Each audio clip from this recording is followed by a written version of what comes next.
اعوذ باللہ من الشیطان الرجیم بسم اللہ الرحمن الرحیم الحمد للہ رب العالمین والصلاة والسلام علی سید الانبیاء والمرسلین حبیب الہ العالمین ابی القاسم محمد اللہم صل علی محمد وآل محمد وعلى آلہ الطیبین الطاہرین سیما بقیۃ اللہ فی الارضین. قال اللہ تعالی فی کتابہ الکریم بسم اللہ الرحمن الرحیم وَنُرِيدُ أَن نَّمُنَّ عَلَى الَّذِينَ اسْتُضْعِفُوا فِي الْأَرْضِ وَنَجْعَلَهُمْ أَئِمَّةً وَنَجْعَلَهُمُ الْوَارِثِينَ. درود بھیجیں محمد و آل محمد.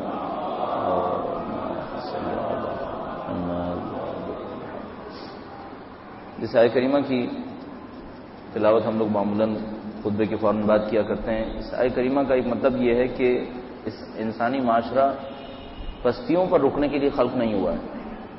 انسانی معاشرہ ترقی اور کمال کے لیے خلق ہوا ہے.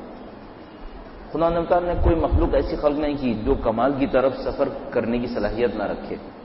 اس نے کوئی پست چیز خلق نہیں کی ہے. تو اس نے جو کچھ بھی خلق کیا ہے وہ ایسا ہے کہ وہ خود بخود کمال کی طرف بڑھتا رہے. اور انسان تو اشرف مخلوقات ہے. ہو ہی نہیں سکتا کہ وہ انسان کو ایسا خلق کرتا کہ یہ بہتری کی طرف نہ جائے بلکہ پستی کی طرف جائے. تو ہدف یہ ہے کہ بہتری کی طرف جائے. انسان چاہے انفرادی شکل میں ہو اس کا ہدف بھی یہی ہے کہ یہ بہتری کی طرف جائے, اور چاہے اجتماعی شکل میں ہو یعنی معاشرہ, انسانی معاشرہ, پورے انسانی معاشرے کا ہدف بھی یہی ہے کہ پورا انسانی معاشرہ کمال کی سمجھائے. اور یہ جو آیت کریمہ ہے وہ نُرِيدُ أَن نَّمُنَّ عَلَى الَّذِينَ اسْتُضْعِفُوا فِي الْأَرْضِ, اس آیت کریمہ کا محور یہی ہے کہ یہ ہم نے ارادہ کر لیا ہے, یہ ہمارا طے شدہ ایک امر ہے کہ جو زمین کے اوپر کمزور واقع ہوئے ہیں ان کو ہم طاقت دیں گے. یہ ہمیشہ پسیں گے نہیں, ہم ان کے اوپر احسان کریں گے, ان کے اوپر منت کریں گے, ان کو زمین کا وارث بنا دیں گے, ان کو زمین کا حاکم بنا دیں گے. یہ تو خدا تعالی کا ایک وعدہ ہے. تو یہ طے شدہ بات ہے کہ ہر چیز نے ایک کمال کی طرف بڑھنا ہے. اب اگر ہر چیز نے کمال کی طرف بڑھنا ہے, پورے انسانی معاشرے نے کمال کی طرف بڑھنا ہے, تو کیا فرد نے نہیں بڑھنا ہے؟ یقیناً ایک مسلمان ہونے کے ناطے خدا تعالی کو تھوڑا بہت جو اپنے تصورات سے میں اور آپ پہچانتے ہیں اس کے ناطے اتنا ہم خدا کو جانتے ہیں کہ وہ ہماری پستی نہیں چاہتا, وہ ہمارا کمال چاہتا ہے. اگر کمال نہ چاہتا ہوتا تو انبیاء کیوں بھیجے تھے؟ اگر کمال نہ چاہتا ہوتا تو ائمہ کیوں بھیجے تھے؟ اگر کمال نہ چاہتا ہوتا تو توبہ کا دروازہ کیوں کھلا رکھا؟ یہ سب چیزیں اس نے کھلی رکھی. اس کا مطلب یہ ہے کہ وہ جانتا ہے کہ انسان کے سامنے دو راستے ہیں. فرماتا ہے انا ہدیناہ السبیل اما شاکرا و اما کفورا. دو راستے تو ہیں کہ وہ شکر نعمت کرے گا یا کفران نعمت کرے گا, لیکن وہ یہ چاہتا ہے کہ انسان ہدایت پہ جائے, وہ یہ چاہتا ہے کہ انسان کمال حاصل کرے.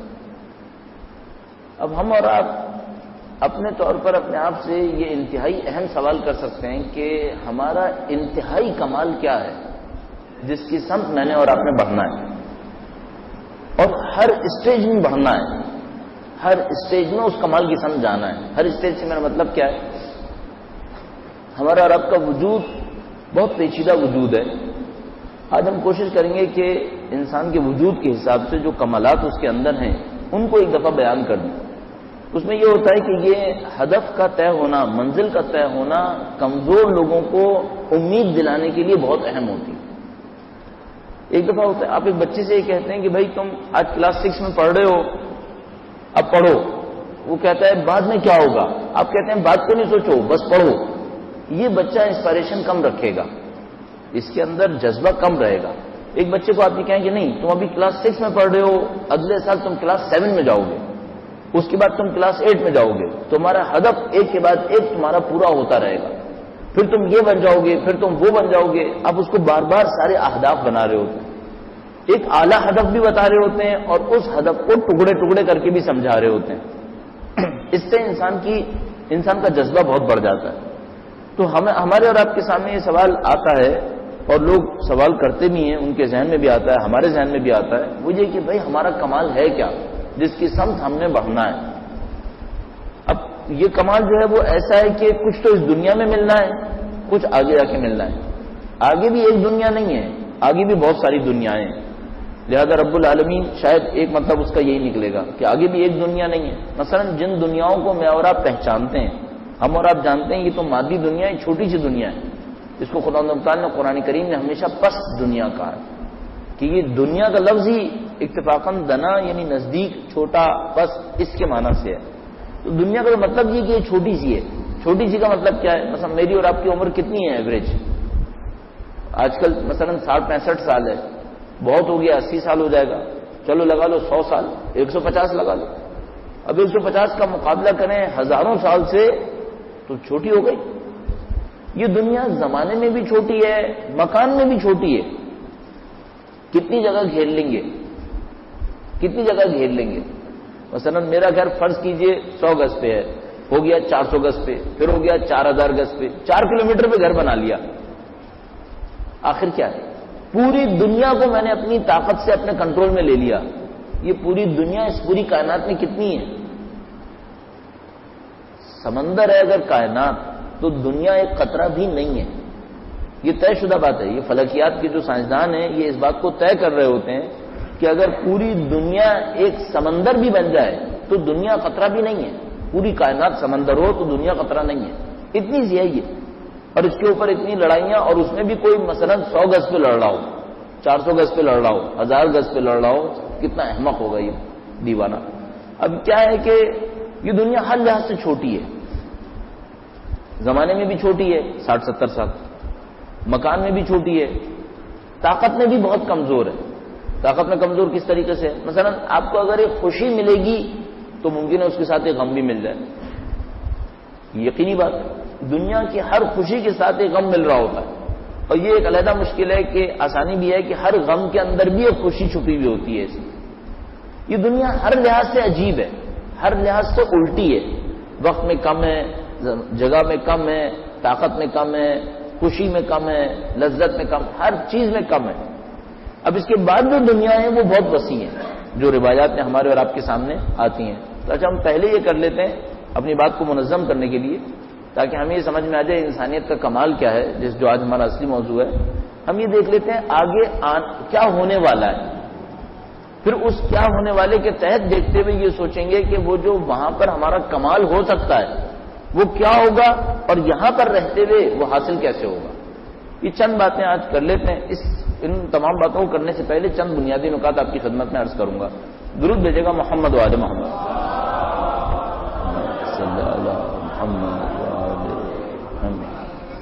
پہلی بات تو یہ کہ یہ بحث جو ہے وہ علماء نے بڑی لمبی لمبی کتابوں کے اندر کی ہوئی ہے. ہم اس کو 40-50 منٹ میں سمیٹ نہیں پائیں گے. ہم تو ایک بریف انٹروڈکشن اس سے زیادہ نہیں دے پائیں گے. یہ علماء نے اس کے اوپر بڑی لمبی لمبی کتابیں لکھی ہوئی ہیں، اور بڑے بڑے عرفاء نے لکھا ہے، بڑے بڑے علماء احادیث کی روشنی میں، فلسفے کی روشنی میں، عرفان کی روشنی میں. تو ہم تو ایک بریف انٹروڈکشن دیں گے 40-50 منٹ کا. ایک مسئلہ. دوسرا معاملہ یہ ہے کہ اس انٹروڈکشن دینے کا مطلب یہ نہیں ہے کہ یہ ہمیں پتہ ہے، یہ ہم نے سنا ہے، ہمیں ابھی سمجھ میں خود بھی بہت زیادہ اچھی طریقے سے نہیں آیا ہے. صاف بات ہے. بتا اس لیے رہے کہ کہیں بہرحال مستند لوگوں نے یہ باتیں کہی ہیں، تو چاہے ہم نے خود دیکھا یا نہیں دیکھا، لیکن کم از کم سمجھ میں آ رہا ہے کہ بات صحیح ہے.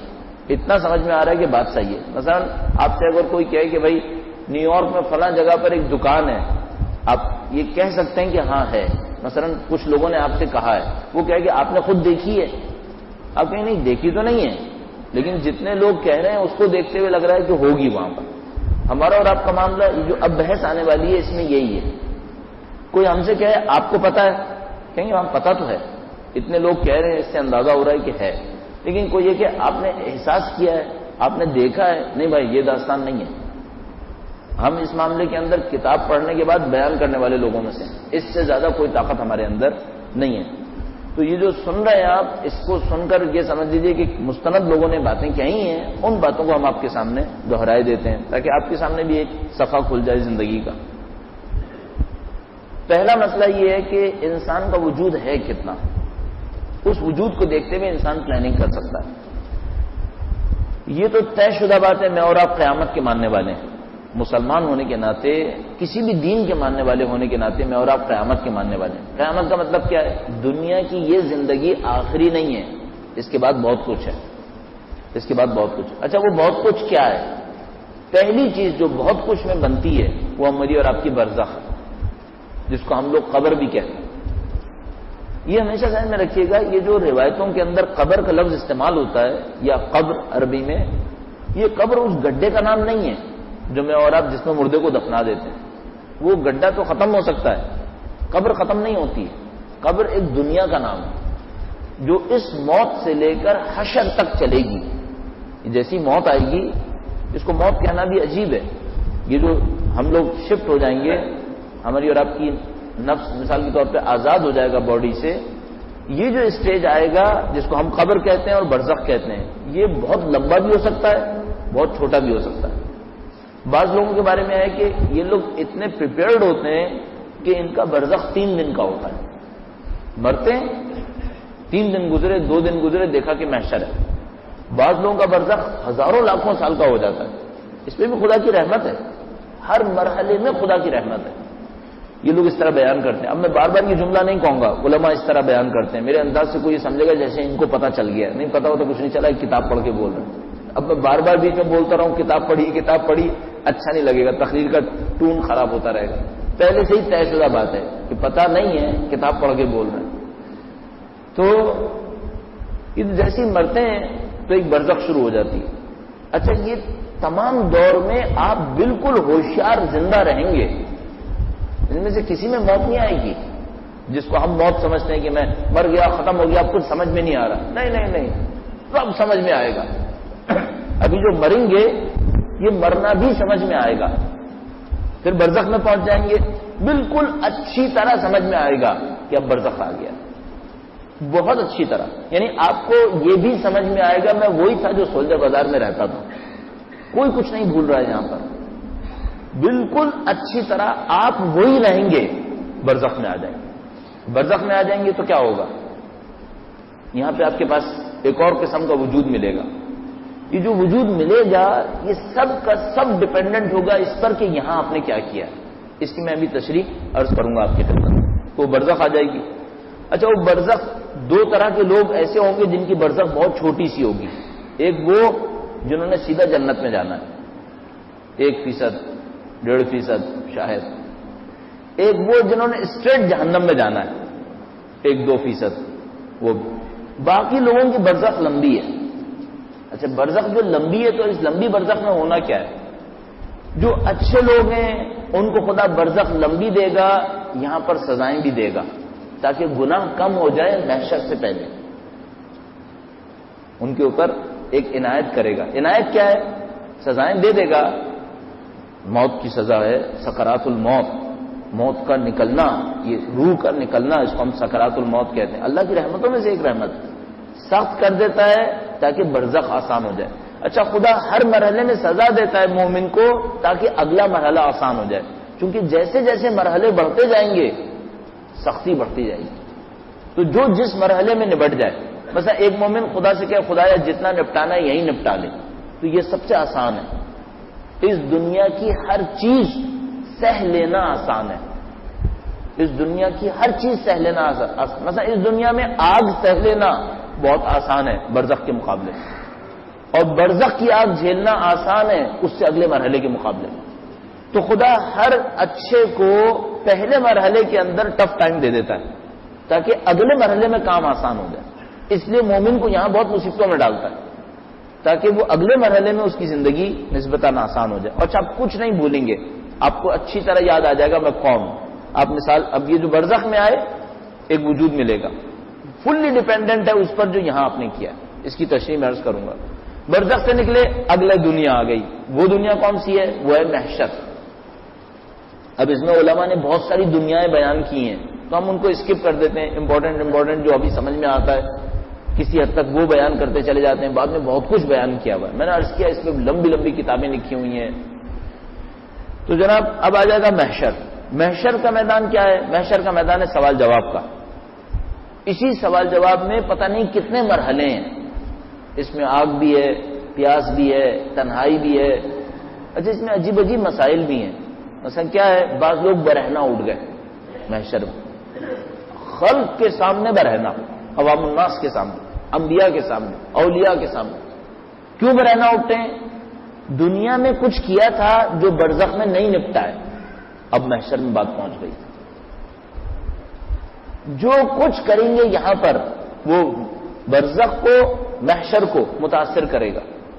اب کچھ ہیں وہ محشر میں سزا لے لے کے معاملہ ختم ہو گیا. محشر کی کوئی آخری کے قریب جگہ ہے صراط مستقیم، پل صراط. اچھا وہ پل صراط ایسا ہے کہ وہ آگ کے اندر ہے، اور وہ آگ بھی وہ ہے جو ہم نے اور آپ نے لگائی ہے. ایک بات ذہن میں رکھیے گا جو بات سمجھ میں آتی ہے، موت کے بعد سے لے کر جنت جہنم جو کچھ بھی ہے یہ سب کا سب میرے اور آپ کی خلق ہے. یہ سب ہم نے پیدا کیا ہے. ان میں سے کوئی چیز خدا نے پیدا نہیں کی ہے. یعنی مثلا کوئی یہ کہ خدا نے آگ کیوں پیدا کی ہے؟ خدا نے آگ پیدا نہیں کی ہے. ہمارے اعمال کا رابطہ ایسا رکھا ہے کہ ہمارے گندے اعمال آگ پیدا کر رہے ہیں. اب عجیب بات یہ ہوگی کہ جس آگ میں خدا نہ کرے کوئی انسان برزخ میں جلے گا، وہ کسی اور نے نہیں بنائی ہے، خود اس نے بنائی ہے. یہ پل صراط کسی ایسی جگہ سے ہے جو آگ میں گھرا ہوا ہے. وہ آگ کون سی ہے؟ ہم نے بنائی ہے. لہذا کچھ کی ایسی پل صراط ہے جس میں کوئی آگ ہے ہی نہیں. کیوں؟ انہوں نے آگ بنائی نہیں. مثلا اہل بیت کی روایت میں لکھا ہوا ہے کہ ہم پل صراط پہ سے گزریں گے اور کوئی آگ نہیں ہوگی. وہی خامدہ، خامدہ خاموش، بجھی ہوئی، کچھ ہے ہی نہیں وہاں پہ. اہل بیت کی پل صراط. اچھا کچھ مومن ایسے ہوں گے، کچھ اچھے کام ایسے کیے ہوں گے، پل صراط پہ سے گزریں گے، جیسے جیسے گزرتے جائیں گے ان کے آگ تو ہوگی، بجھتی جائے گی. کوئی ایکسٹرا آرڈنری کام ایسا کیا ہے کہ آگ تو تھی، گناہ تو تھے، لیکن اس کی ذات میں خدا نے اس کام کے نتیجے میں ایسی نورانیت ڈالتی ہے کہ پل صراط پہ سے گزرتا رہتا ہے، آگ بجھتی رہتی ہے. تو پل صراط کی آگ بعض اوقات مومن کو پکار کے کہتی ہے احادیث کے مطابق کہ اے مومن تو گزر جا، تیرے گزرنے سے میری آگ بجھ گئی ہے. کس قسم کے لوگ ہوتے ہیں یہ لوگ، خدا جانتا ہے. بہرحال پل صراط گزر، آخری جو مرحلہ ہے وہ جنت ہے. اچھا وہ جو ہم جس کو آخری مرحلہ کہہ رہے ہیں، ہمیں نہیں معلوم اس کے بعد کیا ہونا ہے. نہیں معلوم تو کہہ رہے ہیں آخری ہے، نہیں ممکن ہے اس کے بعد پتہ نہیں کیا کچھ ہے. اچھا ان سب میں ویرائٹی بہت زیادہ ہے. موت کس کی کیا ہے، برزخ کس کی کیا ہے، محشر کس کا کیا ہے، جنت کس کی کیا ہے، وہ طولانی ہے. اگر 6 ارب انسان اس وقت روئے زمین پر ہیں تو ممکن ہے 6 ارب طرح کی موت ہو، 6 ارب طرح کی برزخ ہو، 6 ارب طرح کے محشر ہوں، 6 ارب انداز کے پل صراط بنے ہوئے ہوں، 6 ارب انداز کی جنتیں بنی ہوں. کیوں؟ ہر ایک نے جو خود بنایا ہے وہ اس کے نصیب میں آئے گا. ہر ایک نے خود بنایا اس کا وہ اس کو مل جائے گا. مثلا محشر میں جو کچھ بھی ہو رہا ہے وہ میں نے بنایا ہے، میں نے خلق کیا ہے. یہ بہت عجیب سی چیز ہے. ہم اور آپ یہاں پہ خلق نہیں کر سکتے، یہاں ہم لوگ ری شیپ کر سکتے ہیں. مثلا مجھے کوئی لکڑی دے دے اور میں بڑا ہی ہوں تو میں لکڑی کو کاٹ چھاٹ کے کرسی بنا لوں گا. یہ خلق نہیں کیا ہے، یہ ری شیپ کیا ہے. مثلا کسان بیج ڈالتا ہے، پودا اگتا ہے، یہ جو پودا اگتا ہے یہ ری شیپ ہے، صرف خلق نہیں کیا ہے. لیکن اس دنیا میں اس دنیا کے اعمال سے مسلسل خلق ہوتا رہتا ہے. ابھی بھی ہو رہا ہے، سب کچھ ابھی بھی ہو رہا ہے. مثلا وہ برزخ ابھی بھی ہے، پل صراط، محشر، سب کچھ ابھی بھی چل رہا ہے. کیونکہ ہم ہی تو خالق ہیں، ہم ہی بنا رہے ہیں سب کچھ. اور اس خدا نے ہمیں صلاحیت ایسی دے دی ہے کہ ہم یہ بنائیں گے. وہ خدا نے ایسا نظام رکھا ہے کہ یہاں تم کرو. اچھا اب یہ کیسے بنیں گے یہ بھی عرض کروں گا مختصراً. تو ابھی زندگی چھوٹی سی یہ ہے 50-60 سال کی، پھر نہیں معلوم ہزاروں لاکھوں سال کی برزخ ہے، نہیں معلوم کتنے 100 سال کی محشر ہے، پھر نہیں معلوم کتنے لاکھوں سال کی جنت ہے، پھر جنت کے بعد کیا ہے وہ تو ہمیں معلوم ہی نہیں ہے. اور ان سب میں ورائٹی ہے. ایک کی جنت ایسی، ایک کی جنت ویسی، جس نے جو بنا لیا وہ اس کو مل گیا.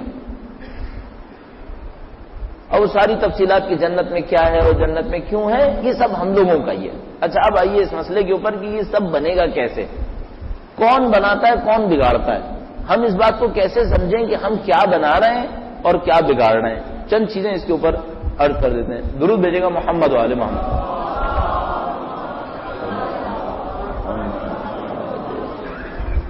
جی تذکر پھر دیتے چلیں کیونکہ کچھ لوگ نئے آئے ہیں، اس خطرے سے کہ کہیں غلط فہمی نہ بن جائے. یہ سب کتابوں میں کچھ لکھا ہوا ہے جو میں نقل قول کر رہا ہوں، سمجھ میں کچھ نہیں آ رہا ہے زیادہ. جو سمجھ میں آ رہا ہے وہ بولے چلے جا رہا ہوں. باقی یہ ہے کہ کیا ہونا ہے وہ خدا جانتا ہے. جن بزرگوں نے لکھا ہے ان لوگوں نے ان میں سے کچھ نے روایات سے نکالا ہے، روایات اور آیات سے نکالا ہے، کچھ نے مشاہدے کیے ہیں. ان میں سے کچھ اتنے طاقتور ہوتے ہیں کہ لوگ مشاہدے کر کے آئیں، وہ مشاہدے کر کے کتابوں میں لکھ دیتے ہیں. وہ جو کتابوں میں لکھتے ہیں، اب کچھ علماء نے کیا کیا، دونوں جگہ سے حاصل کر لیا. تیسری چیز ہوتی ہے عقل، فلسفہ. یعنی 3 ریسورسز ہیں یہاں پر.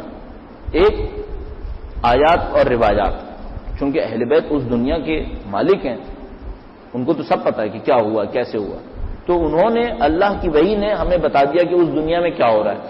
ایک سورس یہ ہے. ایک سورس کیا ہے، خود دیکھ لیتے ہیں، اتنے پیوریفائی ہوتے ہیں کہ آگے کی دنیا کو خود دیکھ لیتے ہیں. اچھا یہ جو ہم کہہ رہے ہیں نا آگے کی دنیا، آگے کی نہیں ہے، ساتھ ساتھ کی ہے. آگے جا کے نہیں دیکھتے، ابھی آنکھیں کھولتے ہیں دیکھتے ہیں. ہماری آنکھیں نہیں کھلی ہوئی. ہم لوگ تو پھنس گئے مصیبت میں کہ ہماری آنکھیں نہیں کھلی ہوئی، ورنہ وہ کہیں اور جا کے نہیں دیکھتے کہ مثلا ٹائم مشین سے 1000 سال آگے چلے گئے. نہیں، ابھی کو دیکھتے ہیں کہ ابھی یہ سب کچھ ہو رہا ہے. وہ دیکھ لیتے ہیں، ان کی آنکھیں کھل جاتی ہیں. آنکھیں کون سی؟ یعنی اندر بصیرت وہ کھل جاتی ہے. تیسری سورس ہے فلسفہ، عقل. انسان اپنی عقل سے فیصلہ کرتا ہے کہ آگے کیا ہونا چاہیے، اور اس میں خدا ہدایت دیتا ہے. اور اس میں کچھ چیمپئنز ہیں اس کام کے کہ جنہوں نے عقل کے ذریعے سے ان تمام باتوں کو حل کیا. اچھا کچھ ایسے تھے جنہوں نے تینوں چیزوں کو ملا لیا، فلسفے کو بھی ملا لیا، عرفان، شہود، مکاشفات ان کو بھی ملا لیا، اور آیات اور روایات ان کو بھی ملا لیا. تینوں کو ملا کر چیز بنا کے دے دی کہ دیکھو یہ ہے. یہ ماہر تھے ابتداءً ملا صدرہ، فلسفے میں ملا صدرہ. وہ انہوں نے یہ معرکہ کیا کہ انہوں نے کچھ آیات قرآن، آیات و روایات سے لیا جتنا لے سکتے تھے. پھر خود اہل مکاشفہ تھے، قم کے نزدیک ایک غار ہے، اس کے اندر بیٹھ کے انہوں نے کتابیں لکھی تھیں. اور قم آتے تھے، بیوی کے روزے میں مانگتے تھے. بیوی کا روزے ولادت گزرا ہے، پروردگار عالم سے دعا کرتے ہیں کہ ان بیوی کی شخصیت کی طفیل ہمیں بھی کچھ ان کی نظر لطف ملے. اس نظر لطف کو حاصل کرنے کے لیے درود بھیجیں محمد و آل محمد صلی اللہ علیہ محمد. تو صاحب وہ تیسرا سورس جو تھا وہ عقل، فلسفہ. بس 3 سورسز ہوں گے، آیات قرآن، مکاشفہ، آیات روایات، مکاشفہ، اور عقل و فلسفہ. ملا صدرہ نے تینوں کو ملا لیا. اس کے بعد ان کے بعد مختلف لوگ آتے رہے جنہوں نے ان تینوں کو ملا کر مختلف چیزیں بیان کی. انہی میں مثال کے طور پر امام خمینی کی ذات تھی، جنہوں نے بڑا کارنامہ کیا اس معاملے کے اندر. ان کو بڑے ریسورسز ملے اور انہوں نے سب کچھ بیان کرنے کی کوشش، کافی کچھ بیان کرنے کی کوشش کی جس کو ہم اور آپ پڑھ سکتے ہیں اب کتابوں کے اندر. تو صاحب یہ تو آگے کی دنیا ہے، بہت وسیع دنیا. اچھا اب یہاں پر ہمارے پاس کام کیا ہے، کرنا کیا ہے؟ کرنا یہ ہے کہ ہر دنیا میں کچھ کمال مل سکتا ہے اور کچھ بدبختیاں آ سکتی ہیں. پہلا کام تو یہ کرنا ہے ان بدبختیوں سے بچ جائیں جو آگے آنے والی ہیں. آگے کی بدبختیاں کیسی ہیں؟ آگے کی بدبختیاں ایسی ہیں کہ اگر یہاں کی آگ جسم کو جلاتی ہے تو وہاں کی آگ، وہاں کی اور یہاں کی آگ میں مقایسہ ہے. یہاں کی آگ اوپر سے جلاتی ہے، اندر جاتی ہے. وہاں کی آگ اندر سے جلاتی ہے اور اوپر سے تو جلاتی ہے. یہاں کی آگ بدن کو جلاتی ہے، روح کو نہیں جلاتی. وہاں کی آگ روح سے شروع کرتی ہے. عجیب ہے، کوئی چیز قابل مقایسہ نہیں ہے. یہاں کی آگ اس کے مقابلے میں بہت ٹھنڈی ہے. یہ لوگ اس طرح سے لکھتے ہیں کتابوں کے اندر، بار بار کہہ رہا ہوں کتابوں کے اندر ایسا لکھتے ہیں. یہاں کی آگ ان کے اس آگ کے مقابلے میں بہت ٹھنڈی ہے. یعنی اگر جہنمیوں کو مل جائے آپشن تو وہ یہاں کی آگ کو ٹھنڈا پانی سمجھیں گے اس آگ کے مقابلے میں جو وہاں پر مختلف جگہوں پر، برزخ میں، محشر میں، وہاں سب جگہ پر بکھری ہوئی. یہ آگ کس نے جلائی ہے؟ ہم نے، اپنے اعمال سے. اللہ نے نہیں جلائی، ہم نے جلائی. اپنے اعمال سے خود جلائی ہے یہ آگ، اسی میں خود جلیں گے. تھوڑا سا اور یہ دیکھنے متاثر کیسے ہوگی دنیا، دنیا نے کیسے متاثر ہونا ہے اور یہ سب ہونا کیسے. مثال کے طور پر آپ نے اور ہم نے کچھ روایات بہت زیادہ سنی ہیں، روایات اور آیات کریمہ کے اندر بھی بہت کچھ سنا ہے. مثلا من یعمل مثقال ذرۃ خیرا یرہ، جو 1 ذرہ نیکی کرے گا اس نیکی کو دیکھے گا. اگر کوئی لکھے نا ترجمے کے اندر کہ نیکی کی جزا دیکھے گا تو وہ ترجمہ صحیح ترجمہ نہیں ہے. عربی میں لکھا ہے اس نیکی کو دیکھے گا. علماء نے اس کے ذریعے سے اور دوسری آیات اور روایات سے نتائج نکالے ہیں کہ جو کچھ بھی ہم اور آپ عمل کریں گے وہاں کوئی شیپ میں ڈھل جائے گی. اچھا اس پہ روایات بہت زیادہ ہیں ہمارے پاس.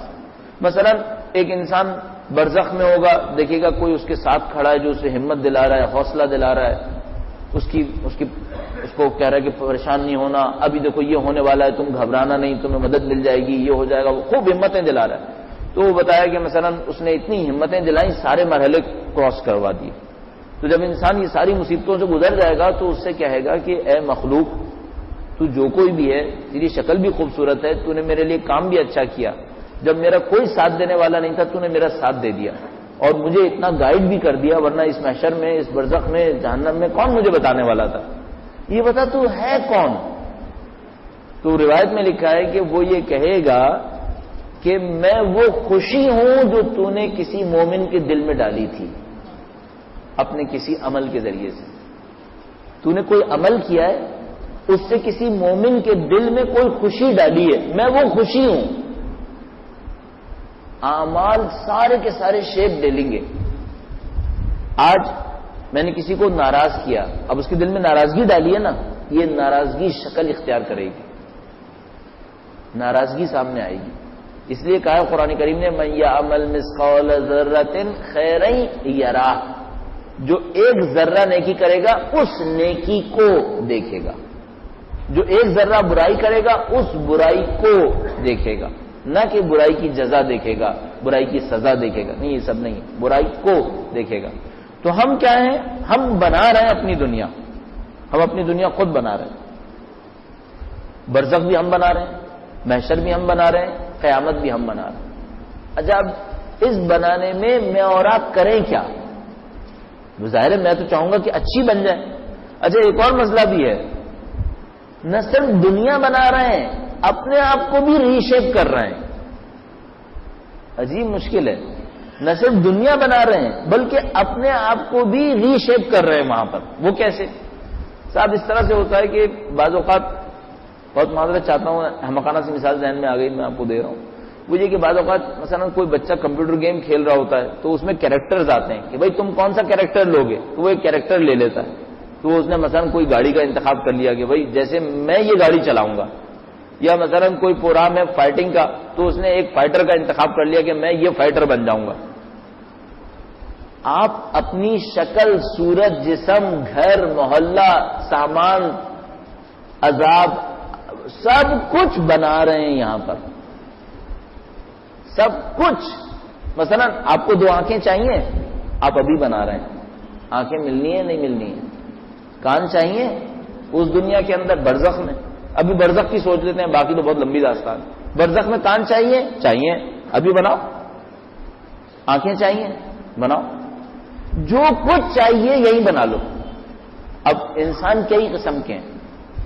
ایک ہم جیسے ہیں جن کو مرتے دم تک پتہ ہی نہیں چلتا یہ بنانا کیسے ہے، مر گئے.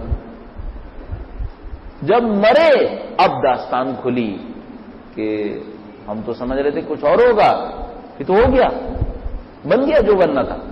اب یہ بڑی بدبختی ہے، بہت بڑی مصیبت ہے. اب واپسی تو ہے نہیں.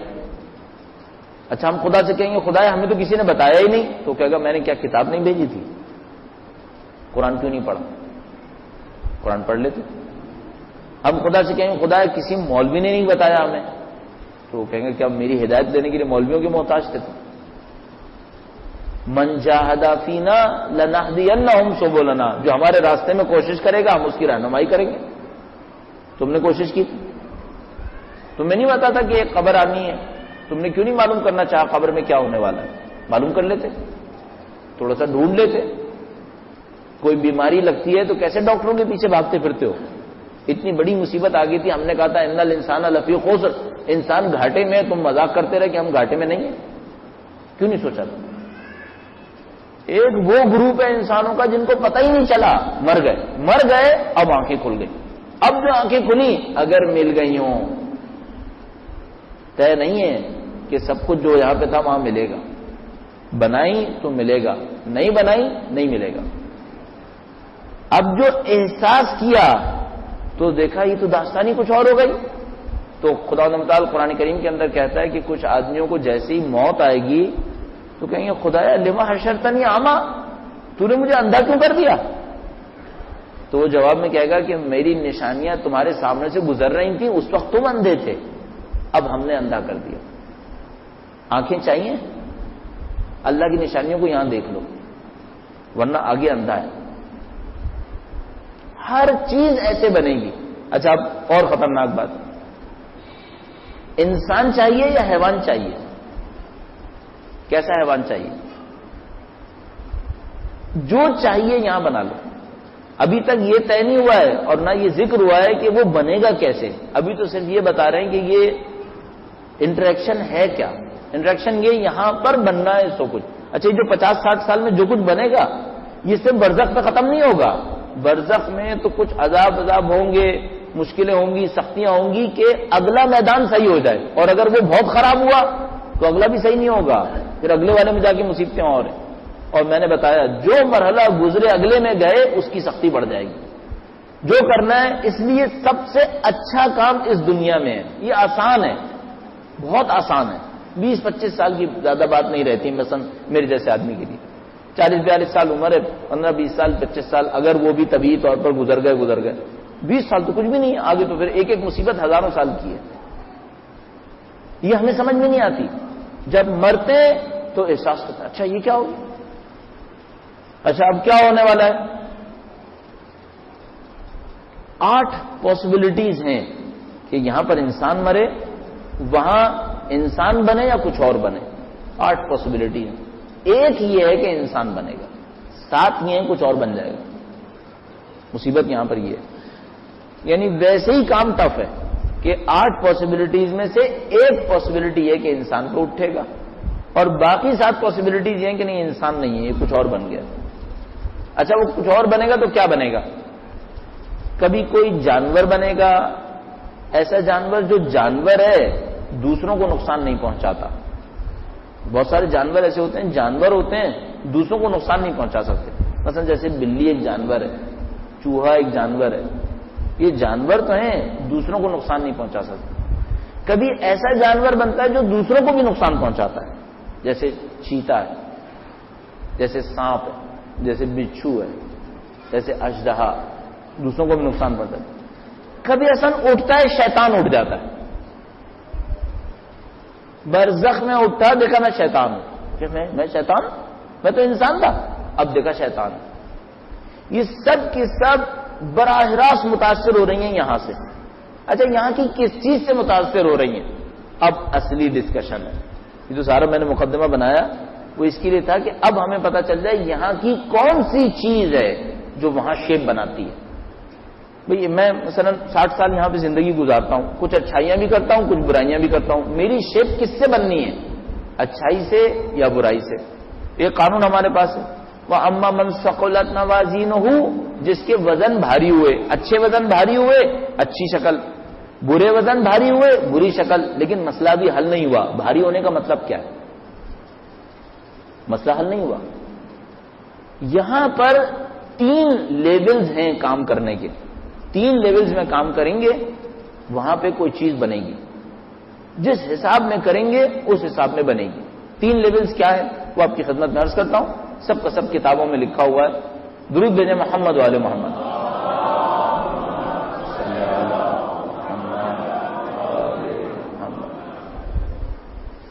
ممکن ہے کوئی آدمی ہمارے پاس آئے اور وہی کہے کہ بھائی میں نماز پڑھ رہا ہوں، روزہ رکھتا ہوں، حج کرتا ہوں، خمس دیتا ہوں، عبادات ساری انجام دے رہا ہوں، توضیح المسائل پہ پورے پہ عمل کر رہا ہوں، اب آگے کچھ باقی ہے.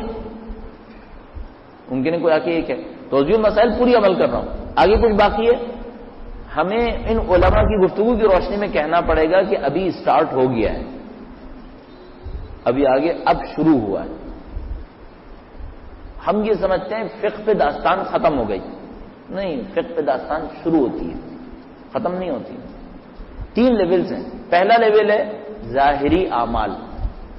ظاہری اعمال، ظاہری اعمال کسے کہتے ہیں؟ مثلا میں وضو کروں اور ایسا کروں جیسے میرے اوپر واجب ہے، ظاہری عمل. نماز پڑھوں ظاہری طور پر ایسی پڑھوں جیسی واجب ہے. مثلا ظاہر نماز کے اندر چند رکن واجب ہیں، وہ آپ نے بجا لانے ہیں. اگر کوئی انہیں بھی نہ کرے تو یہ ظاہری عمل بھی غلط ہو گیا. پہلا لیول ہے ظاہری اعمال. صبح کو کتنے بجے اٹھنا ہے طے ہوا ہوا ہے، کپڑوں پہننے کے اندر ڈریس کوڈ کیا ہے؟ ظاہری اعمال ہیں، طے ہوا ہوا ہے. یہ سب چیزیں توضیح المسائل میں ہیں کہ آپ کو ظاہری اعمال کیسے کرنے ہیں وہ آپ کو پتا چل جائے گا. یہ آپ کے اور میرا پہلا لیول ہے، ظاہری اعمال. اس سے شیپ نہیں بنے گی. اس سے شیپ بننے کے لیے گراؤنڈ ہموار ہوگا. اس سے شیپ نہیں بنے گی. مثلا میں نے پوری توضیح مسائل پہ عمل کر لیا، اب میں کہوں خدا اب تو مجھے انسان اٹھا دے، تو کہے گا نہیں ابھی صبر کرو، ابھی تو سٹارٹ ہوا ہے، ابھی تو تم نے برزخ میں اکاؤنٹ کھول لیا ہے، اب بات شروع ہوگی. اچھا اب یہ پتا چلے شیپ بننی کس سے ہے. اچھا عزیزان محترم، سب سے حساس جگہ یہی ہے، شیپ کس سے بننی ہے. بہت امپورٹنٹ ہے. مثلا مجھے تو اپنی حماقتوں میں کہ یہ کام علمی میں سب سے امپورٹنٹ یہی لگتا ہے. سب سے امپورٹنٹ جگہ یہ کس سے بننا ہے. میرے اور آپ کے نفس کے اندر جو پکی عادتیں ہیں ان سے شیپ بنے گی. ایسی عادتیں، پکی عادت ہم اسے کسے کہتے ہیں؟ عربی میں اس کے لیے لفظ استعمال کرتے ہیں ملکہ، مہارت. میرے اور آپ کے اندر کچھ مہارتیں ہیں اور کچھ وہ چیزیں جو میں اور آپ اوپر سے ڈالتے ہیں. جو اچھائیاں اور برائیاں ہم اوپر سے ڈالیں اس سے شیپ نہیں بنے گی. ان اچھائیوں اور برائیوں سے شیپ بنے گی، شکل بنے گی جس میں ہمیں مہارت ہے، بغیر توجہ کے وہ ہو جاتی ہیں. اب بتائیے گا فجر کی نماز میں مہارت ہے؟ نہیں، الارم لگانا پڑتا ہے، اٹھنے کے لیے سوچنا پڑتا ہے. اس کا مطلب ہے اس سے شیپ نہیں بنے گی. عمل اچھا ہے، شیپ اس سے نہیں بنے گی. اول وقت نماز پڑھنا مہارت ہے؟ نہیں ہے مہارت، اس سے شیپ نہیں بنے گی. پھر شیپ کس سے بنے گی؟ وہ کام جو بلا ارادہ یوں ہی ہو جاتا ہے. جھوٹ کیسا ہے؟ یوں ہی نکل جاتا ہے نا، کنٹرول کرنا پڑتا ہے اسے. اس کا مطلب ہے یہ پکی مہارت ہے. غیبت کرتے ہیں یوں ہی نکل جاتی ہے، بعد میں افسوس ہوتا ہے، یاد آتا ہے اچھا غیبت کر لی. اس کا مطلب ہے غیبت میں پکی مہارت ہے. شیپ پکی مہارتوں سے بننی ہے. یہ ٹف جگہ ہے. ہماری وہ مہارتیں جو ہمارے نفس میں راسخ ہیں ان سے ہماری شکل بنے گی. اچھا اب ممکن ہے ایک انسان کے اندر ایک مہارت ہو، اس کے حساب سے شکل آئے گی. ممکن ہے دو گندی مہارتیں آ جائیں، دو شکلیں آ جائیں گی. کہ ممکن ہے تین گندی مہارتیں ہوں، تین شکلیں آ جائیں گی. جتنی مہارتیں آئیں گی، مثلا جھوٹ بولنے کا بھی ماہر ہے، لوگوں کو اذیت پہنچانے کا بھی ماہر ہے، غیبت کرنے کا بھی ماہر ہے. اچھا اب سب کی ایک شکل ہے، سب کی ایک شکل. اسی اعتبار سے اس کی شکلیں آتی رہیں گی. اب برزخ میں اٹھا، حیران ہے، کہہ رہا اچھا یہ کیا ہو گیا، میں سانپ بن گیا. تھوڑی دیر دیکھا بچھو ہو گیا، تھوڑی دیر دیکھا کوئی اور شکل. اب وہ پریشان ہے کہ یہ کیا ہو رہا ہے بھائی، میں تو انسان تھا، یہ میں جانور کیوں بنے جا رہا ہوں، کبھی یہ جانور کبھی وہ جانور. پتہ چل رہا ہے یہ جو مختلف مہارتیں تھیں وہ اب ایک ایک کر کے آ رہی ہیں. کس نے بنائی ہیں؟ یہ خود بنائی. اچھا اب بچھو ہے، اب اطراف میں کیا ہے؟ اطراف میں بچھو ہے. بچھو کیا کرتے ہیں ایک دوسرے کے ساتھ؟ اب شروع ہو گیا. یہ دنیا کس نے بنائی ہے؟ ہم نے بنائی. ایک میں خود بچھو جو میں نے بنایا اپنے آپ کو. دوسرا یہ سامنے سے ایک بچھو آ رہا ہے بڑا زبردست زہریلا ہے. یہ کیا ہے بھائی؟ یہ وہ ڈنک ہے جو تو نے کسی مومن کو مارا تھا، اب اس سے بھگت لے، اب لڑو اس سے. اب پتہ چل رہا ہے کہ کئی سال اس ایک بچھو سے لڑتے ہوئے گزر گئی. اب وہ مار رہا ہے، ہم بھی مار رہے ہیں، کھا رہے ہیں، اب زخم یہ وہ، ابھی ختم نہیں ہوا، ایک اور آ گیا. یہ کون ہے؟ یہ وہ دوسرا ہے. اچھا ابھی یہ اسٹیج چل ہی رہا تھا کہ سانپ آنا شروع ہو گئے، دیکھا خود بھی سانپ ہو گئے. اچھا یہ کیا ہو گیا بھائی؟ یہ وہ دوسری مہارت ہے. خود بھی وہی، اطراف میں بھی وہی. ایک موقع پہ آنکھ کھولی دیکھا نہیں جانور نہیں، شیطان بن گیا ہے. سارے شیطان اطراف میں، سب شیطان ایک دوسرے سے لڑ رہے ہیں. یہ کیا ہو گیا؟ تم شیطان تھے. چند صفتیں ایسی ہیں جو شیطان بناتی ہیں. اچھا یہ مصیبت یہ ہے، ہر صفت ہر مرحلے میں ایک مصیبت ڈھاتی ہے. مثلا غیبت، جھوٹ، یہ سب کتابوں میں لکھا ہوا ہے، ہمیں کیا معلوم کیا ہونا ہے نہیں ہونا، لیکن انہوں نے لکھا، بزرگوں نے لکھا ہے. مثلا جھوٹ ہے، غیبت ہے، دھوکہ، فریب، یہ سب شیطان کی صفتیں. ان کا عادت رکھنے والا، مہارت رکھنے والا شیطان کی صورت میں اٹھے گا۔ اچھا، اب ہر غیبت کی، ہر جھوٹ کی اپنی ایک کریشن ہے۔ ایک تو میں خود غیبت کرنے کی عادت کی بنیاد پہ مجھے وہ شکل مل گئی جو غیبت کی شکل تھی۔ اب جب مجھے غیبت کی شکل ملی، اطراف میں ساری غیبتیں جمع ہوئی ہیں مختلف شکلوں میں، اب لڑو ایک دوسرے سے۔ لہٰذا ہمارے پاس موجود ہے کہ مثلا روایت کے اندر موجود ہے کہ رسول خدا معراج پہ تشریف لے گئے تو کچھ انسانوں کو دیکھا ایک دوسرے کے چہرے نوچ نوچ کے کھا رہے تھے۔ اللہ کے رسول نے کہا، اے جبرائیل یہ کیا ہے؟ کہا اللہ کے رسول یہ مثال کے طور پر ایک دوسرے کے مال کھاتے تھے چھین چھین کے، اب یہ ایسے مثلا ایسی دسیوں روایتیں ہمارے پاس موجود ہیں۔ تو مسلسل اس جدال میں پھنس گیا ہے ہزاروں سال کے لیے۔ کس نے پھنسایا؟ یہ بچھو کس نے بنائے؟ خود بچھو کیسے بن گیا؟ ان مہارتوں سے اندر جب پھنس گیا۔ اچھا، اب میں نے کہا نا ہر مرحلے میں ایک مصیبت ہے۔ مثال کے طور پر منافق غیبت کرنے والے کو غیبت کرنے والا شیطان کی شکل میں اٹھے گا برزخ میں۔ اچھا، محشر میں کیا ہوگا؟ معذرت کے ساتھ برہنہ اٹھے گا، محشر میں برہنہ اٹھے گا۔ عجیب مصیبت، خلائق کا امتحان ہو رہا ہے اور یہ برہنہ۔ کیا کریں بھائی؟ تم نے خود کیا یہ۔ اچھا خدا وہ جو برزخ میں سزا ہوئی اس سے کیا ہوا؟ اس سے یہ ہوا کہ تمہاری شیپ تو واپس آ گئی، لیکن برہنے کی تو برداشت کرنی پڑے گی کیونکہ غیبت بہت کی ہے، اس کا تو کچھ نہیں ہو سکتا۔ ہر مرحلے میں مثلا صراط پہ پہنچے گا، صراط پہ 2 مصیبتیں گھیرے بیٹھی ہیں، ان 2 مصیبتوں میں پھنس گیا جہنم میں گیا، باقی سب تو طے ہو گیا تھا، یہ 2 مصیبتیں رہ گئی تھیں۔ ہاں یہ صراط میں ظاہر ہوتی ہیں، کچھ مصیبتیں کسی خاص جگہ پہ ظاہر ہوتی ہیں، اس وقت بھگتنی پڑتی ہیں۔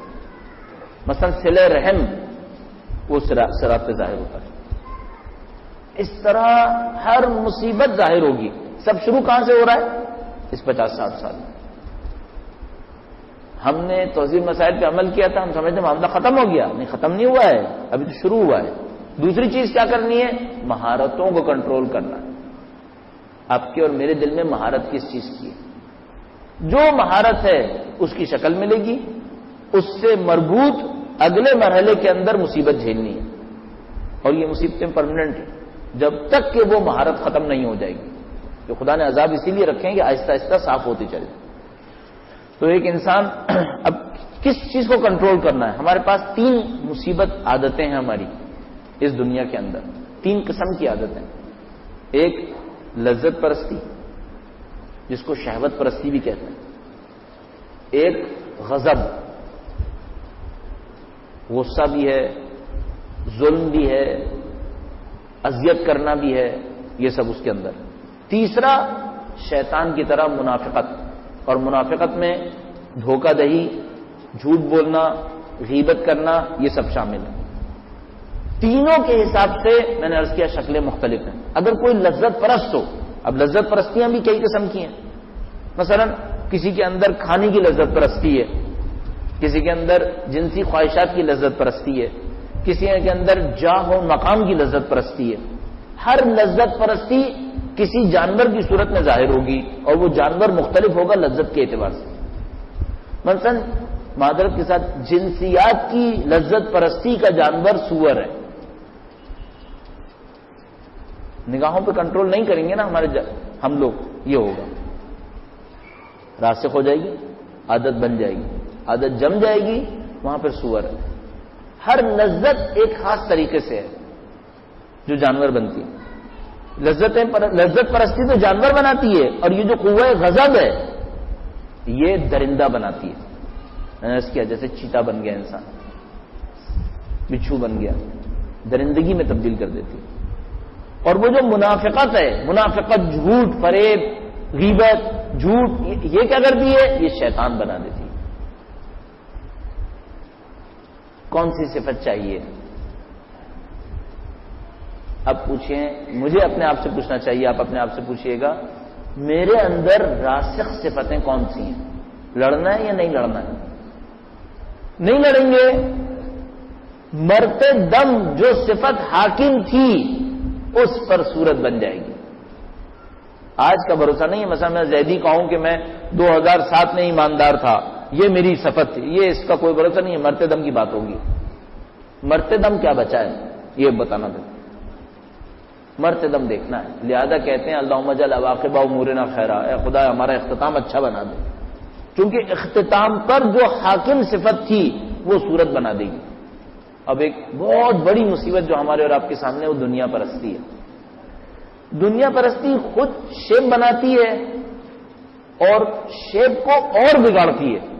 اس سلسلے میں ایک روایت آپ کی خدمت میں عرض کروں گا. درود بھیجے گا محمد و آل محمد.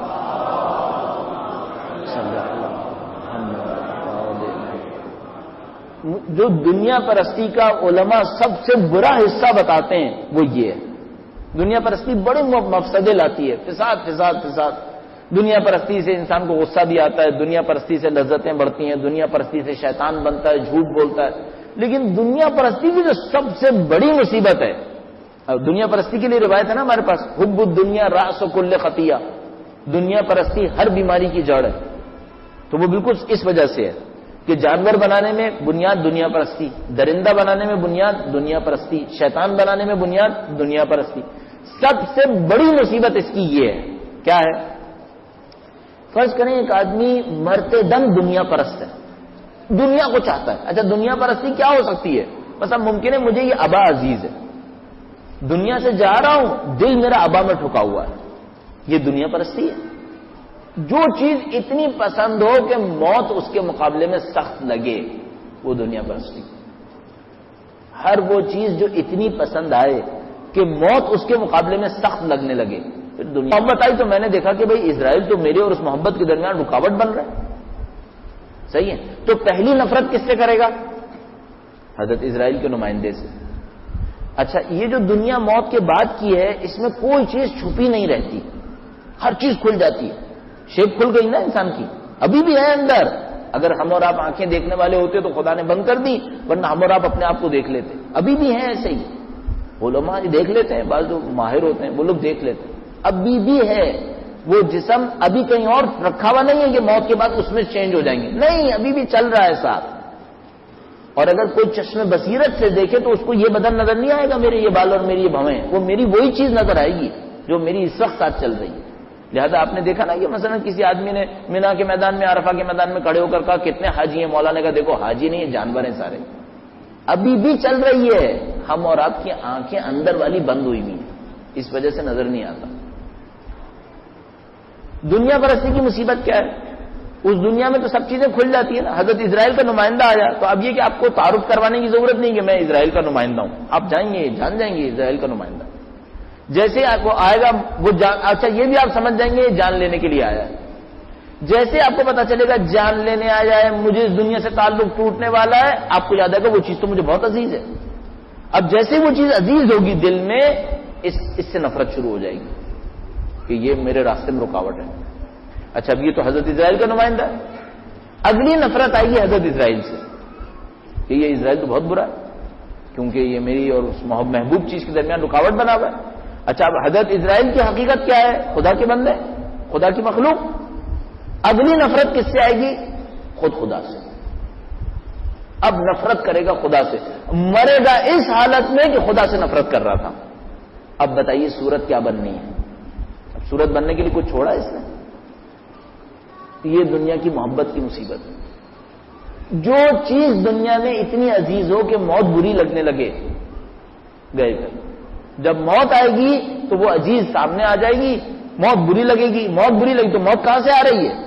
اسرائیل کا نمائندہ اسرائیل، حضرت اسرائیل، اللہ تعالی، تو خدا سے نفرت آ جائے گی. اب جو خدا سے نفرت آئی اب کیا شکل بننی ہے پھر؟ اب تو کون سا ایسا شیطان ہوگا جو اس کی شکل میں آ پائے گا؟ شیطان بھی اس کی شکل سے پناہ مانگے گا، کیونکہ شیطان تو اتنی جرت نہیں کر سکتا تھا کہ خدا سے نفرت کا اظہار کرے. اس نے نفرت کی ہے. بڑی مصیبت ہے ہم لوگوں کے لیے. ہم لوگ ابھی نہیں سمجھ پا رہے ہیں، ہم سب لوگ مصیبت میں پھنسے ہوئے ہیں، ہم سمجھ نہیں پا. کیوں خدا نے کہا تھا ان الانسان لفی خسر؟ یہ جو زمینہ ہے یہ زمینہ گھاٹے کا زمینہ ہے، یہ سب گھاٹا ہے اس کا. ان الانسان لفی خسر، چھوٹی چھوٹی چیزوں کی محبت لیے بیٹھا ہے، اس کو نہیں معلوم یہ محبتیں کیا مصیبتیں ڈالیں گی. صفات رذیلہ لیے بیٹھا ہے، بری صفات، ملکات اس کو کہتے ہیں، بری عادتوں کا راسخ ہونا. یہ دنیا کی محبت بری عادتوں کی جڑ ہے. اور پتہ نہیں کیا کیا عادتیں، جھوٹ بولنے میں ماہر ہے کہ کیا یہ ختم ہو جائے گا معاملہ جھوٹ بولنے سے؟ یہ جو جھوٹ بول رہا ہے یہ بھی کریٹ کر رہا ہے، اور یہ جو خود جھوٹا ہے یہ بھی کریٹ کر رہا ہے، اور آگے جا کے اپنے اس کریشن کے ساتھ بیٹھ جائے گا لاکھوں سال کے لیے، پریشان ہوتا رہے گا یہ کیا ہو گیا میرے ساتھ، کچھ نہیں کر پائے گا۔ وہ دنیا بے بسی کی ہے اس معاملے میں، پھر کچھ نہیں ہو سکتا۔ جو ہونا ہے یہاں موت سے پہلے ہونا۔ بس ایک مرحلہ تھا اعمال ظاہریہ، توضیح المسائل، عمل کر لیا، اب ایک نیا چیپٹر کھل گیا۔ وہ نیا چیپٹر کیا ہے؟ صفات، ملکات، کس چیز میں آپ ماہر ہیں۔ اگر کوئی اس چیپٹر کو کراس کر لے، اب ایک اور چیپٹر ہے، یہ دل صرف اللہ کی محبت کے لیے بنا ہے، اس میں کسی بھی چیز کی محبت خدا کو نکال کر آتی ہے، یہ دل صرف خدا کے لیے بنا ہے۔ لہذا ہمارے پاس روایات موجود ہیں کہ دل خدا کا ہے، کہیں پہ لکھا ہے دل خدا کے انگلیوں کے درمیان، اس طرح تشابیہ مشابہتیں دے دے کر بتایا گیا۔ کہیں پہ لکھا ہے یہ دل خدا کا گھر ہے۔ کیا مطلب ہے یہ دل خدا کا گھر ہے، گودا کے ہاتھوں کے درمیان ہے؟ یہ سب یہاں دل کے اندر محبت بس خدا کی ہونی چاہیے، بس کسی بھی اور کی محبت مصیبت کا سبب ہے، کسی بھی چیز کی محبت، من جملہ خود اپنی محبت مصیبت کا سبب ہے۔ یہ تین درجات ہیں، اعمال ظاہریہ، صفات اور ملکات، قلبی محبت۔ قلب خدا کے لیے، میرے اور آپ کے لیے بھی نہیں ہے۔ اگر میرے اور آپ کی محبت بھی نہیں ہونی چاہیے تو انسانوں کی محبت تو یقیناً اس میں نہیں ہونی چاہیے، سب خدا کے سائے میں ہونا چاہیے۔ چیزوں کی محبت تو پھر یقیناً نہیں ہونی چاہیے، سب خدا کے سائے میں ہونی چاہیے۔ عزیزان محترم، یہ سرمایہ ہے 50-60 سال کا، یہاں سے جو لے کر گئے لاکھوں سال اسے بھگتنا ہے۔ شفاعت کب ملے گی؟ شفاعت بھی تو ملتی ہے، آیا برزخ میں شفاعت ہے یا محشر میں شفاعت ہے؟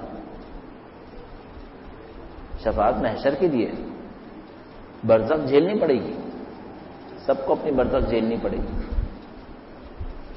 برزخ سے محشر تک کتنے سال ہیں کیا معلوم، ممکن ہے لاکھوں سال ہو جائیں۔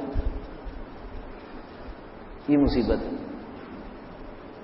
ایک اور مشکل ہے، ساری زندگی سوچتے آئے شفاعت ملے گی، شفاعت ملے گی، برزخ کے لاکھوں سال مصیبتیں کاٹی، محشر میں پہنچے پتہ چلا آپ ایک ایسے قانون کی زد میں جس میں شفاعت بھی نہیں ملنی ہے۔ کیوں؟ قرآن کریم نے بعض جگہ لکھا ہوا ہے فما تنفعهم شفاعت الشافعین، ان لوگوں کو شفاعت دینے والوں کی شفاعت کام نہیں آئے گی۔ اس قانون کی زد میں آ گئے، پھر شفاعت بھی ختم، اب کسی قابل نہیں رہے۔ برزخ بھی سخت، محشر بھی سخت، شفاعت سے محروم، اپنی ہی بنائی ہوئی آگ کے اندر جلنا ہے اور ابدی زندگی جلنا ہے، کچھ بھی باقی نہیں۔ اچھائیوں میں بھی طولانی فہرست ہے، جنت ایک نہیں ہے، جنت لاکھوں جنتیں ہیں، ایک کے بعد ایک کے بعد ایک کے بعد، لاکھوں عذاب ہیں، لاکھوں قسم کے محشر ہیں، لاکھوں قسم کی قبریں۔ ہم سب نے خود بنانا ہے جو کچھ کرنا ہے یہاں پر، اس زندگی میں کرنا ہے جو کچھ کرنا ہے، جتنی بھی ہو گئی گئی اور جتنی باقی ہے وہ میرے اور آپ کے سامنے۔ اچھا، یہ معاملہ ایسا نہیں ہے جس میں ہم اور آپ یہ کہیں کہ خدایا میں تو جانتا ہی نہیں تھا، نہیں، یہ ان مصیبتوں میں سے ہے جس میں جاننے نہ جاننے سے فرق نہیں پڑتا۔ مثلا میں نے تیزاب ہاتھ میں لیا ہوا ہے، تیزاب گرایا، میری پاؤں کے اوپر گر گیا، میرا پاؤں جل گیا، جاننے سے جلے گا نہ جاننے سے نہیں جلے گا؟ نہیں، جانو یا نہیں جانو تو جلے گا۔ تیزاب کا کام ہے جلانا، اس دنیا کا کام ہے اس دنیا کو بنانا۔ آپ جانتے ہو تب بھی بنائے گی، نہیں جانتے ہو تب بھی بنائے گی، جانو نہ جانو اس سے کچھ نہیں ہوگا، بنے گی، جھیلنا پڑے گا، سب کو جھیلنا پڑے گا۔ مگر یہ کوئی انسان ہی نہ ہو، یہاں پر انسان ہی نہ ہو، انسان نما ہو، اس کا تو معاملہ ہی کچھ اور ہو گیا۔ انسان ہے تو جھیلنا پڑے گا، یہ سارے مراحل جھیلنے پڑیں گے۔ ہمیں یوں احساس ہوا ہے کہ یہ سخت ترین پیغام ہے اس دنیا کا، سخت ترین پیغام ہے۔ ہمیں اس میں کوئی مہارت نہیں تھی، ہمیں اس میں کوئی علم نہیں تھا. چند کتابیں پڑھنے سے چند جملے یاد کر لیے, رٹ لیے. وہ رٹنے کے بعد یہ سوچا کہ اب سب کے سامنے بولنا ہے یا نہیں بولنا ہے. ایک راستہ یہ تھا کہ نہیں بولیں, چونکہ ابھی ہمیں کیا پتا آگے کیا ہونا ہے, خود تو جانتے نہیں, کچھ دیکھا ہی نہیں ہے, آنکھیں نہیں کھلی ہماری تو. دوسرا راستہ یہ ایک تو یہ مشکل تھی, ایک آپشن یہ تھا کہ نہ بولیں. پھر ذہن میں یہ آئی کہ کہیں ایسا تو نہیں کہ خدا اس پر حساب لے سکتا ہے, تو بھی تم جانتے تھے بولتے کیوں نہیں؟ جو نہیں دیکھا تھا وہ اندھے تھے, کوئی بات نہیں, سمجھ تو گئے تھے بات کو, بول دیتے, کیا کرتے؟ ایک راستہ ہے کہ نہیں بولتے, تو ایک مصیبت تھی شاید کہ بھائی غلط ہو جاتا. اچھا دوسرا راستہ ہے کہ بول دو میں کوئی کہے آپ نے دیکھا ہے, نہیں ہم نے بھی نہیں دیکھا, ہم تو اندھے ہیں اس معاملے میں, ہم بھی اندھے ہیں. دوسرا معاملہ یہ کوئی یہ سمجھے کہ مثلا ہم بھی تو شیطان کی زد میں ہیں, مثلا ریاکاری ہو جائے کہ بھائی ہم آپ کے سامنے کہہ رہے ہیں یہ سب ہمیں پتا ہے, وہاں کیا ہونے والا ہے, یہاں کیا ہونے والا ہے. نہیں پتا ہوتا کچھ نہیں ہے, کتابوں میں لکھا ہوا ہے, وہ رٹ دیا, بول دیا آپ کے سامنے کتاب ہے, آپ بھی رٹ لیں. مثلا جا کے دیکھیے علماء اخلاق نے کیا لکھا ہے. امام خمینی کی 6 حدیث پڑھ لی, 6 حدیث پڑھی, اس میں لکھا ہوا ہے کہ جتنا میں نے آپ کے سامنے کہا اکثر اسی 6 حدیث کی شروع کی چند حدیثوں میں لکھا ہوا ہے, وہ پڑھ لیجیے. ایک کتاب امام خمینی کی ترجمہ ہوئی ہے معاد نام کر کے, اسے پڑھ لیجیے. مشکل ہے, بعض جگہوں پہ بالکل سمجھ میں نہیں آتی, لیکن پڑھنے کی کوشش کریں, کافی چیزیں سمجھ میں آئیں گی. یہ جو ہم نے آپ کی خدمت میں عرض کیا ہے, اس میں سے ان میں سے بریف نکال کر بول دیا ہے. ہمیں بھی کچھ نہیں معلوم اس معاملے میں, سب اندھے ہیں, ہم بھی, ہمیں بھی کچھ نہیں معلوم. ہمیں بھی کیا مطلب, یعنی مثلا ہم کون ہوتے ہیں ہمیں پتا ہونا چاہیے, مطلب کوئی سمجھے کہ بولنے والے کو شاید پتا ہے, نہیں بولنے والے کو بھی کچھ نہیں معلوم. صرف کتابوں میں لکھا ہے, چونکہ آتھینٹک ہے اس لیے آپ کے سامنے بول دیا ہے کہ بھائی یہ صحیح لگ رہا ہے. اب اگر یہ خطرہ سمجھ میں آتا ہے اپنی زندگی میں عمل کر دو, نہیں سمجھ میں آتا ٹھیک ہے جو مرضی ہے وہ کرتے رہو. ہمیں تو یہ سمجھ میں آ رہا ہے کہ یہ ایسا ہی ہے, جو روایتیں مضبوط ہیں, روایتیں غلط نہیں ہیں. اتنی پکی روایات ہمارے پاس کم ہیں. جو آیتیں ہیں وہ صحیح ہیں, جو آیتوں میں ہیں وہ بالکل صحیح ہے. جن علماء نے کشف کر کے دیکھا ہے وہ بھی قابل اعتماد ہے. جس فلسفے کا ذکر ہو رہا ہے وہ فلسفہ بھی سمجھ میں آ رہا ہے, ہر چیز سالڈ ہے. اس کا مطلب ہے یہی ہوگا. اب باقی ہماری اور آپ کی مرضی ہے, اس دنیا کو جیسے مرضی گزارنا ہے میرے اور آپ کے ہاتھ میں. اللہ نے کوئی چیز چھوڑی نہیں ہے, وہ خود رحمت ہے. کتب علی نفسہ الرحمہ, اس نے اپنے نفس پر رحمت لکھ دی ہے, وہ تو رحمت ہی رحمت ہے. تو اس نے کوئی اس طرح کی چیز نہیں رکھی ہے کہ حل نہیں ہوگی, نہیں, سب حل ہو سکتی ہے. 50 سال کا ہو, 70 سال کا ہو, 80 سال کا ہو, سب حل ہو سکتا ہے. ارادہ چاہیے, ارادہ چاہیے, مضبوط ارادہ. جس کی جتنی بیماری پرانی ہو وہ لڑنا بہت مصیبت ہے. جتنی بیماری پرانی ہوگی لڑنا مصیبت ہے. جوانوں کے لیے اس لیے کام اچھا ہے, ابھی نئے سمجھ جائیں تو لڑنا آسان ہے. مثلا 40 کے بعد لڑنا بہت مصیبت ہے. تو میرے جیسا 40 سے گزر گیا, اب لڑنا بہت مصیبت ہے, عذاب ہے. دیکھیے کر کے دیکھیے, اندازہ لگائیں گے آپ کے کام آسان نہیں, کام بہت مصیبت ہے. ایک ایک صفت سے لڑنا پڑے گا, ایک ایک مصیبت سے گزرنا پڑے گا. اور بہت بڑی مصیبت انسان کے لیے ریاکاری. نہیں معلوم خدا کے لیے نہیں ہو. ابھی دیکھیں نا کیا ہو سکتا ہے, ممکن ہے رونے والا رو رہا ہو دوسروں کے سامنے, اللہ کی خاطر نہیں رو رہا ہے, انسانوں کے سامنے رو رہا ہے. تو یہ خود ایک مصیبت ہے. آسان تھوڑی ہے کوئی کام سے لڑنا. اور شیطان اتنا بڑا دشمن ہے, اتنا بڑا دشمن ہے, ذلت کی ہر پستی میں لے جاتا ہے پھر بھی پیچھا نہیں چھوڑتا.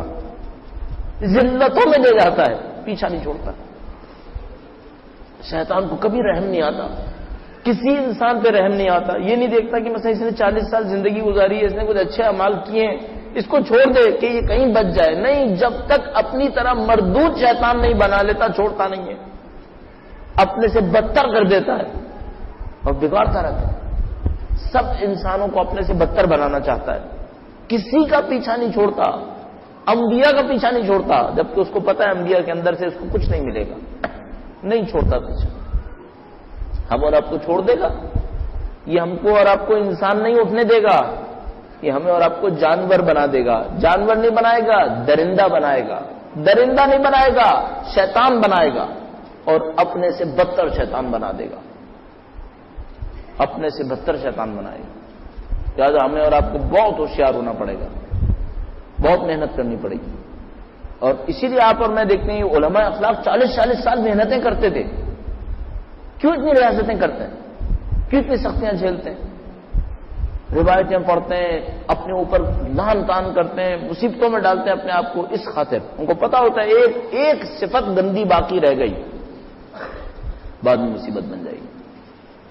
اس بیچ میں خدا کی رحمتیں بہت زیادہ ہیں۔ اہل بیت خدا ان تعالیٰ کی بہت بڑی نعمت، رحمت واسعہ پروردگار کی اہل بیت اطہار علیہ السلام کے ذریعے سے ظاہر ہوئی، سید الشہداء علیہ السلام کے ذریعے سے ظاہر ہوئی کہ اگر کوئی مصیبت میں پڑا ہوا ہے سید الشہداء کو اپنی مدد کے لیے پکارے، خاندان اہل بیت کو اپنی مدد کے لیے پکارے۔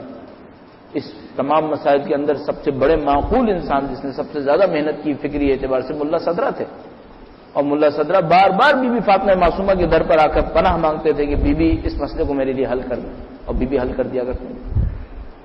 خاندان اہل بیت اطہار علیہ السلام کی برکتیں بہت زیادہ ہیں۔ ہم اور آپ دنیا کی چھوٹی چھوٹی چیز میں ان کی برکتیں تلاش کرتے ہیں، اور اس سب سے بڑے مارکے کے اندر ان سے مدد نہیں لے رہے۔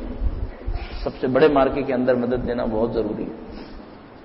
پروردگار سے دعا کرتے ہیں، پاک پروردگار تجھے واسطہ محمد و آل محمد کا اس قلیل سی عبادت کو قبول فرما۔ اے پاک پروردگار سخت مشکل درپیش ہے، پاک پروردگار جہاد اکبر کا سامنا ہے، پاک پروردگار اس جہاد اکبر میں ہمیں کامیابی نصیب فرما۔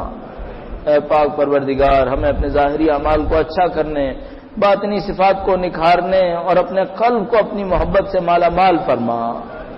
اے پاک پروردگار نہیں معلوم دنیا سے زندگی کا اختتام کس شکل میں ہو، کس ڈھنگ میں ہو، اٹھنا کس شکل میں ہے، پاک پروردگار ان تمام کے خلاصے میں تجھ سے دعا کرتے ہیں، پاک پروردگار اس دنیا سے زندگی کا اختتام اپنے دین کی راہ پر قرار فرما۔ اے پاک پروردگار دین سے دنیا سے مسلمان ہو کر مر جائیں بڑی بات ہے، پاک پروردگار مومن ہو کر مر جائے تو اور بڑی بات ہے، ہم تو تجھ سے شہادت مانگتے ہیں، پاک پروردگار تجھے واسطہ محمد و آل محمد کا اس دنیا سے شہادت کی موت نصیب فرما۔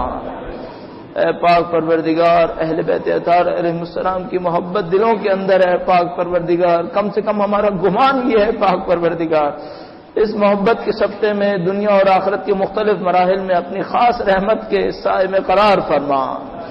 اے پاک پروردگار جتنے لوگ مر گئے ان کے اعمال سے ہاتھ کم ہو گئے، پاک پروردگار نہیں معلوم مقامات پہ پہنچے ہیں، مصیبتوں کے اندر ہیں، پاک پروردگار ان تمام کی مشکلات کو اگر مشکلات میں آسان فرما۔ اے پاک پروردگار تجھے واسطہ محمد و آل محمد کا سید و سردار مولا اور آقا امام آخر الزمان کے ظہور میں تعجیل فرما، ان کی ہدایت میں چلنے کی توفیق نصیب فرما۔ اے پاک پروردگار دنیا اور آسمان کی نعمتیں تو نے ان کے وجود کی برکت سے نازل کی ہیں، پاک پروردگار ان کی وجود کی برکتوں کے ہمارے قلوب کے اوپر نازل فرما۔ اے پاک پروردگار ہمیں اور ہماری اولادوں کو ان کے بہترین آبان و انصار میں قرار فرما۔ ربنا تقبل منا، اے پاک پروردگار تجھے واسطہ محمد و آل محمد کا ہمارے تمام اعمال کے اندر ہمیں خلوص اور اخلاص کی دولت نصیب فرما۔ ربنا تقبل منا انك انت السميع العليم برحمتك يا ارحم الراحمين۔